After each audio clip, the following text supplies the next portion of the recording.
నమస్తే, welcome to విధాత. నేను ప్రతిభ. August 15 లోగా రైతుల రుణాలు మాఫీ చేయకపోతే రాజీనామా చేస్తావా అని ముఖ్యమంత్రి రేవంత్ రెడ్డికి బీఆర్ఎస్ నేత హరీష్ రావు సవాల్ విసిరారు. దీనికి ధీటుగా స్పందించిన రేవంత్ రెడ్డి చెప్పినట్లు రుణమాఫీ చేస్తే బీఆర్ఎస్ ను రద్దు చేసుకుంటారా అని ప్రతి సవాల్ విసిరారు. దీనికి హరీష్ రావు రుణమాఫీ చేస్తే ఎమ్మెల్యే పదవికి రాజీనామా చేస్తానని, మళ్లీ ఎన్నికల్లో పోటీ చేయబోనని మరో సవాల్ విసిరారు. దీనికి ఒక మెలిక పెట్టిన హరీష్ రావు తాను అమరవీరుల స్తూపం వద్దకు వస్తానని, అక్కడకు రేవంత్ వచ్చి ప్రమాణం చేయాలని షరతు విధించారు.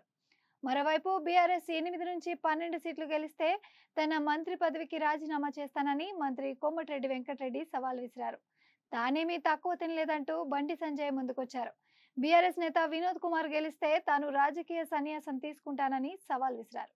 సమస్యలపై చర్చలు జరగాల్సిన వేళ ఈ రాజీనామాల సవాళ్లేంటని జనం విస్తుపోతున్నారు. ఇదే అంశంపై విధాత స్పెషల్ స్టోరీ. లోక్సభ ఎన్నికల వేళ బీఆర్ఎస్ కాంగ్రెస్ నేతలు సవాళ్లు విసురుకుంటున్నారు. ఈ నెల 19న దేశవ్యాప్తంగా 17 రాష్ట్రాలు, 4 కేంద్రపాలిత ప్రాంతాల్లోని 102 లోక్సభ స్థానాలకు పోలింగ్ జరిగింది. పోలింగ్ సరళిని గమనిస్తే ప్రజలు సమస్యల ఆధారంగానే తమ తీర్పును ఇవ్వబోతున్నారని విశ్లేషకులు చెబుతున్నారు. తెలంగాణలో మే 13న 17 లోక్సభ స్థానాలకు ఒకేసారి పోలింగ్ జరగనున్నది. పోలింగ్ కు ఇంకా 18 రోజుల సమయం మాత్రమే ఉన్నది. నిజంగా ప్రజలు ఏం కోరుతున్నారు? రైతాంగం ఏం ఆశిస్తున్నది? నిరుద్యోగులు దేనికోసం ఎదురు చూస్తున్నారు? పెరిగిన నిత్యావసర వస్తువుల ధర పెరుగుదలతో అభారాన్ని మోయలేక పేద మధ్యతరగతి ప్రజలు కేంద్ర రాష్ట్ర ప్రభుత్వాల నుంచి ఎలాంటి రాయితీలు ఆశిస్తున్నది చర్చకు పెడితే బాగుంటుంది. ప్రజలు ఆశిస్తున్న విధంగా తమకు అవకాశం ఇస్తే వాటిని నెరవేర్చడానికి కృషి చేస్తామని చెప్తే మంచిగా ఉంటుంది. అంతేగాని 5 ఏళ్ల కాలానికి ప్రజలు ఎన్నుకున్న ప్రజాప్రతినిధులు ఇట్లా చీటికి మాటికి రాజీనామా చేస్తామని సవాళ్లు విసురుకోవడం సరిగా లేదనే అభిప్రాయాలు వ్యక్తమవుతున్నాయి.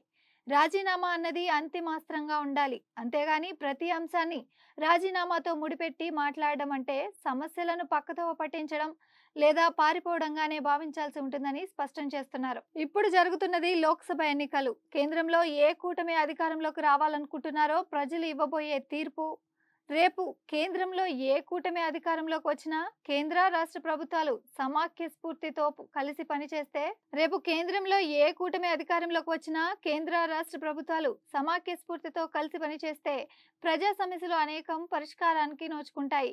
ఇప్పుడు రాష్ట్రంలో 3 ప్రధాన పార్టీలు పోటీ పడుతున్నాయి. అందులో కాంగ్రెస్, బీజేపీలకే కేంద్రంలో అధికారంలోకి వచ్చే అవకాశం ఉన్నది. కాబట్టి 2 పార్టీల ప్రజాప్రతినిధులు అధికారంలోకి ఉన్న, ప్రతిపక్షంలో ఉన్న పార్లమెంట్లో ప్రజల పక్షాన తమ గొంతును వినిపించాలి.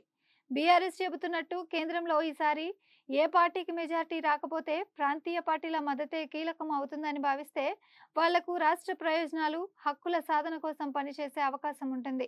ఇట్లా అన్ని పార్టీలకు ప్రజల పక్షాన మాట్లాడడానికి, పోరాడడానికి, వాళ్ల సమస్యలు పరిష్కరించడానికి చట్టసభలు వేదిక కావాలి. అంతేగాని అసలు విషయాలు వదిలిపెట్టి రాజీనామాల చుట్టే రాజకీయాలు నడపడం, దానిపైనే ప్రధాన పార్టీలోని కీలక నేతలు సవాళ్లు విసురుకోవడం వల్ల ప్రజలకు వనగూరే ప్రయోజనాలు ఏమిటో తెలియజేయాలని రాజకీయ విశ్లేషకులు అంటున్నారు.